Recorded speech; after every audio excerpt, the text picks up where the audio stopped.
Well, here's Sami and Becky from our home base in Sriracha, Thailand. And excited to talk to you girls today. And by the way, these are both our daughters and wonderful, wonderful people running the show in Thailand. So today you opened a school, first day back to school. Yeah, the government's opened up the school, so July 1st we were allowed to open, and it's just been crazy because we were doing online teaching up to then, and we basically had like 2 days to switch from online to reality. And the building was shut up for like almost 3 months, right? So we went in and there's like ants had built nests inside on the stairwell, and the plants were, you know, like their roots had grown up into the paint on the side of the wall. Yes. It's amazing how quickly nature just takes over aggressively. So, but we're ready to go, and parents are so excited, and kids are so excited to be back in school. It's like the best thing ever. Oh, that's neat, yeah. Teachers are tired. Last night, I think we were up until, I don't know what time. 11. Finishing painting outside and stuff like that. And so the parents are excited as well to get their kids back to school. Oh yeah, just please take them from 8 till 5. Like normally they come around 8. We had parents at the building at 7 a.m. this morning.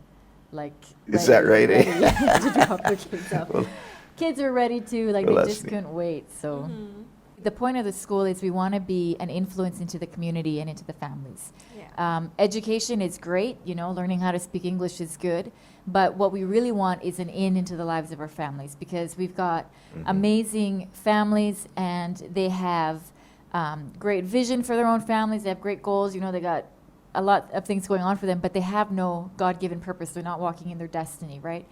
And so as a school, when you get into the lives of the kids, you're not teaching them just the ABCs. You actually get an opportunity to pastor the families, you know, through whatever it is that they go through, you know, losing family members, financial troubles, fights between parents, struggles that parents have with their kids, the challenges that they face. And teachers really end up becoming more like pastoral staff to the family, you know. So our 2 goals with the school is we want to influence our community, and we actually want to influence the leaders in the education system. The reason why we switched our program to Montessori, and the reason why we've invested so much energy in that, is we want a school that's so excellent that it turns the other schools in this community towards us to be like, what are you doing that's so effective? How come you're having the effect that you're having on the kids? And because we've raised the standard, we already have parents, you know, that are recommending kids to us from other places where it's like, this school can handle this. Your kid has this problem, this school can handle it, you know. I'm very surprised that they recommend us. So it's pretty cool. And, you know, when you have that kind of a reach, that's where you really get into a strong church, because a lot of times you end up staying in your own church community, in your own church circle. It's hard to find an opportunity outside, right? But every single family goes through the education system. All right, so take us back to, what was it, 3 months ago, I guess, or 4 months ago or whatever, when this COVID thing hit and people scattered and you abandoned one building and everybody moved into another building. So tell us the story. It's so interesting to know how you guys responded. I mean, me and Mom were on the plane heading for Canada at that moment. Well, it was just a really weird period because you don't really know what's going to happen, in the sense that you don't know how long the shutdowns are for or to what extent, you know. But then as soon as they say, okay, you're closed, then right away the kind of like, well, what do we do now, right? Because with our school year, what happens is right where COVID started is when we do our summer camp. And summer camp is our biggest opportunity for income. That's where we get a big chunk of change, and then we can do a lot of things with that income, because we have, it's like 6 weeks of, you know, kids from outside that just come in for English. So that's where we gear up, and we, you know, the income from that, we plan for the year, and we can grow and develop and all that kind of stuff. So as soon as it's like shut down, then it's like, okay, so how long, right? Like, what does that mean? We've got teachers that are international teachers as well, and so what about their visas? And you've got all of these things, right? And just the uncertainty and then the fear with COVID. People are panicking, right? So the first thing that we had to do as a ministry team is just really set our hearts and position our hearts as to what attitude are we going to take, because if we allowed ourselves to be led by uncertainty, or to feel hopeless, or to feel powerless, insecure, any of those things, then you start making decisions out of insecurity, right? You're not making decisions out of vision anymore or purpose. And it's like you're trying to protect yourself. And so right away as a staff, one of the things that we did is we called our staff together and we really just set the tone like, God's purpose for us hasn't changed. God knew COVID was going to come before we did, right? And yet he still called us to minister to these families and to be here. And so the question then was, okay, so what do we do? How do we still minister to people while we're not creating income and while, you know, everybody's kind of sitting on the sidelines? So one of the first things that we did was do an outreach into the community where we prepared cleaning solution and food, and we just went around and handed things out. Yeah, that was fun. That was a great time. Like everyone came by and, you know, just packed things together. It was a good time, right? To have an admin staff and also teachers doing together. Went out to the community and just, you know, check off the worries and you just care about other, right? Yeah. As soon as you put the focus on somebody else, serving somebody else's need, it really puts everything into perspective, right? Because it's so easy to get self-centered or self-focused because you're afraid or you don't know what's going to happen, right? Yeah. You begin to pack a lot of toilet paper, stuff like that, you know. And the other thing that we did was we made sure that all of our teachers moved into our building. So we have the foundation building, right, where there's apartment complex in there. And even Sami and Josh, even though they had moved out into another house, they moved back in for a season, you know.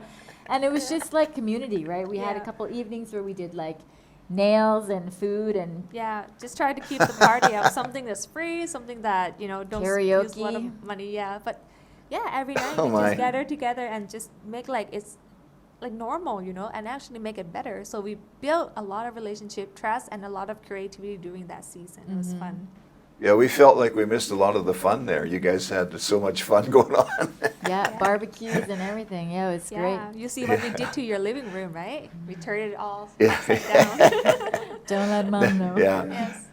That's very cool. Okay, so then you had to somehow minister to the kids that are no longer accessible. And so, you know, the obvious thing, and a lot of people did, is they just switched things to online. You know, churches went online and all those kind of things. But you could do that and it can be like really good, or you could do it and it could just be whatever, right? So what's your story? What really happened there? Well, we didn't want to just go online. Like a lot of schools were doing online because you need the income.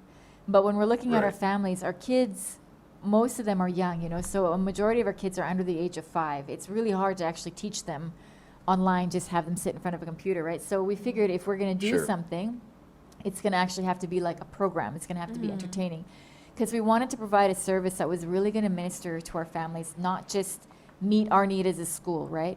So the first idea Sami came up with was just basically doing like a kids program type thing.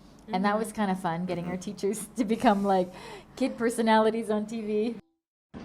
Hi everyone, welcome to Playhouse Online. I'm Roxanne. I'm Anna. How are you today? I'm so happy to see you here. We're going to start with greeting song. You and me, see you. Bye.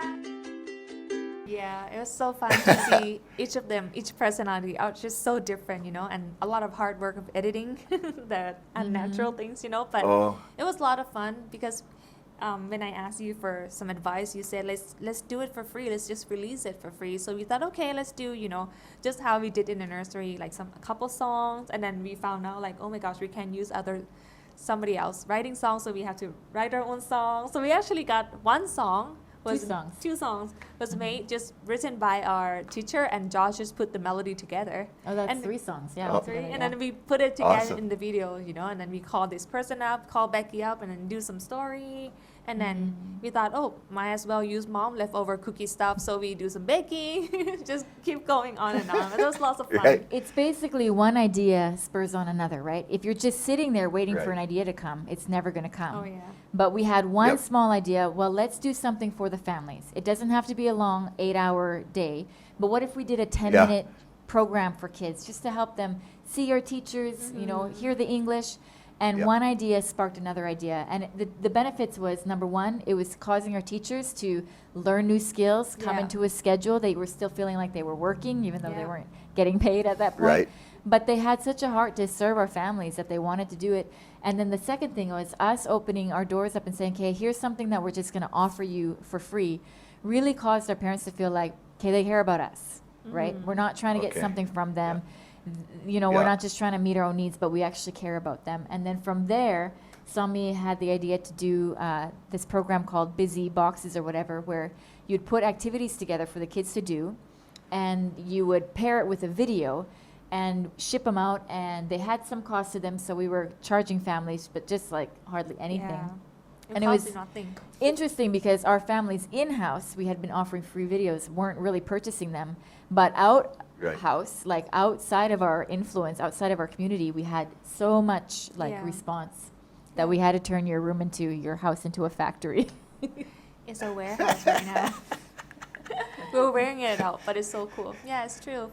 From one idea leading to another, and honestly, it's just the relationship that we can able to just put the ideas on a table, and then pack it together in a box as activity, and then releasing a show and creating a show, right? Like we called Becky on a spot, and she said, "Yeah, I'll do it." And then she come up with the guitar, and then she make a new song, stuff like that. It's so cool. And then the kid actually was so addicted to the stuff. Like the parent would call me and said, my child would wake up every day and call for Caterpillar. Caterpillar, caterpillar, where will you go? Caterpillar. And I hate Caterpillar. Is that right? Yeah. But then we have to do stuff like that, and we was just joking with our teacher too, and this story will be like a story that we would never want to tell our kids. But then when they're back to the nursery, the new normal, they actually tell the same story. The caterpillar. Oh, sure. Yeah, it was so cute. But yeah, just that. And that's our team, right? Yeah. They're just, after not sitting still for, 3 months, it's just so nice to, Right. and now get things going on in their head, get their body doing something. And yeah. Right. And so through all of these things, I mean, one of the biggest questions that people have, especially if you're in it, is how are you going to survive financially? But you guys really focused on ministering to people and reaching out and just doing things that are going to help the community. And what did that do for you financially? Well, it really released us in the sense where we're in a good position in that both of our buildings are, we don't have to pay rent on them because the ministry owns them. But we still have Right. teachers that have to, eat and those kind of things. So what we ended up doing was we gave our teachers their last salary, and we were very honest and said, this might have to last you for 3 months. So Right. what we can do as a ministry is we can have you guys move into our building, live rent free, and what we will try to do is just work together as far as feed you when we can, and if anybody has any issues with food, let us know, Yeah. But in just trying to serve our families, it's like God's blessing was just open up over us, Yeah. And we had one school contact and say, we want 200 busy boxes or whatever, and it's like, okay, so, let's get this thing moving. And then from there, we decided, well, with our older kids, let's do online classes for them too. So our kids that were going into grade 1, because they're a little bit older. But again, we did it thinking about the families. How are we going to minister to the families? So instead of having a teacher just, drone on in front of a screen, we did the same idea Right. where activities, crafts, everything was prepackaged. The parents would pick it up from the house, and then they would do it with the teachers online. So it all had its challenges, and not every kid was super into it. But at the same time, Sure. just our faithfulness in that one thing opened up to another, and then we were able to actually have a good idea for starting our online classes. And Yeah. it was really amazing because the income was enough to pay for our teacher's salary for May. And we were also able to give financially to a couple nations. And we were also able to actually save in our bank account. We've got 26,000 baht saved up, which is probably peanuts. But at the same time, when you're in a season of Yeah. COVID, right? Right. And we're Right. way low on our income, just to see the faithfulness of God, that we had enough that we could pay our teachers, we could still give to missions over and above what we normally give, and we also have a little savings nest, going. So it's when you're That's faithful awesome. to just be obedient to what God's called you to do and not be distracted. And the reason why I think we were so effective is because we set our heart first, we Yeah. positioned our focus, we rallied Right. the troops, we kept the vision in front of people. We never said, oh, poor us, this is going to be terrible. We were honest. We don't know what's going to happen, but God still has a purpose for us, so let's still minister to our families. And, and then basically the question was, okay, so then how do we meet other people's needs? And in doing that, Right. God has consistently met our needs. It's just incredible. Right. So what do you think this has done for the team overall? I mean, you guys went into this, you've got a team that's been together for a number of years, really good people, and this is a huge challenge. And I think you girls, you gave such good leadership that they, they stayed up and they stayed positive, and because everybody, they couldn't go where they wanted to go, like some of the teachers wanted to go back to the Philippines or whatever, they couldn't do that.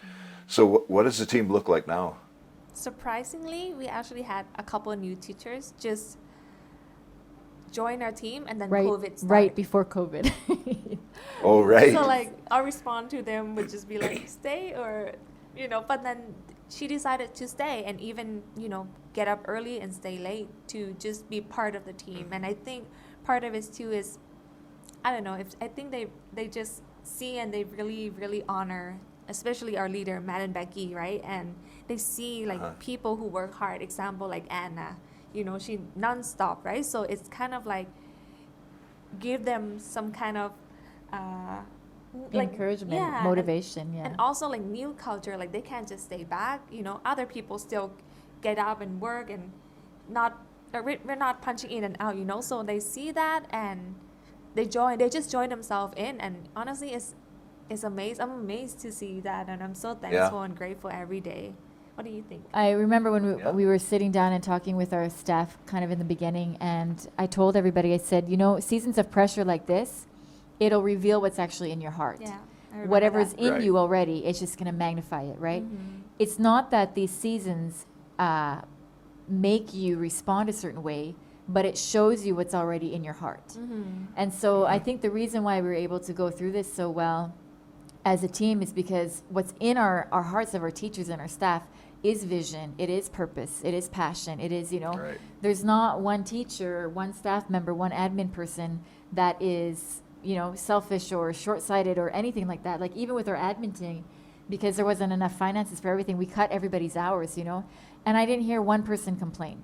They're just like, we'll do whatever it takes for the team, whatever it takes for the team. And so I think the reason why we were successful, I always think of that passage in Deuteronomy 2 where it says that God led the children of Israel in the wilderness for 40 years to show them what was in their heart.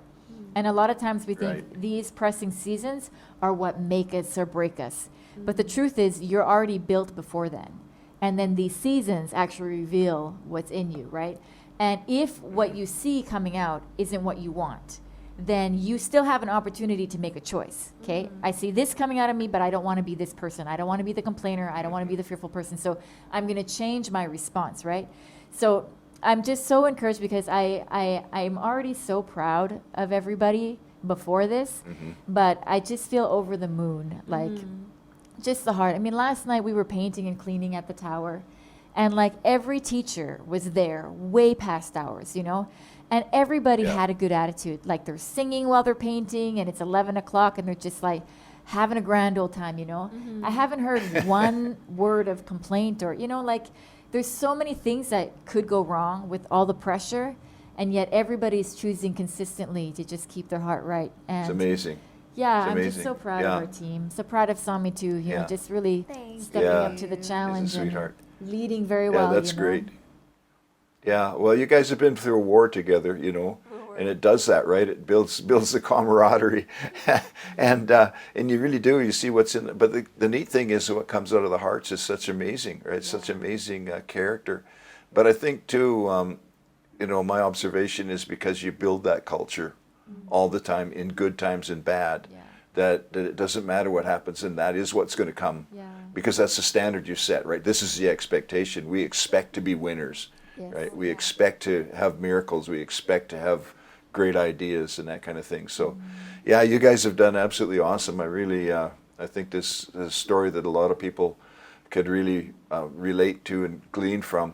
And I notice in our nations across Asia, there is that decision. Some guys are like, yes, this is an opportunity to do something we've never done before. And other guys are like, hunker down and how are we going to survive?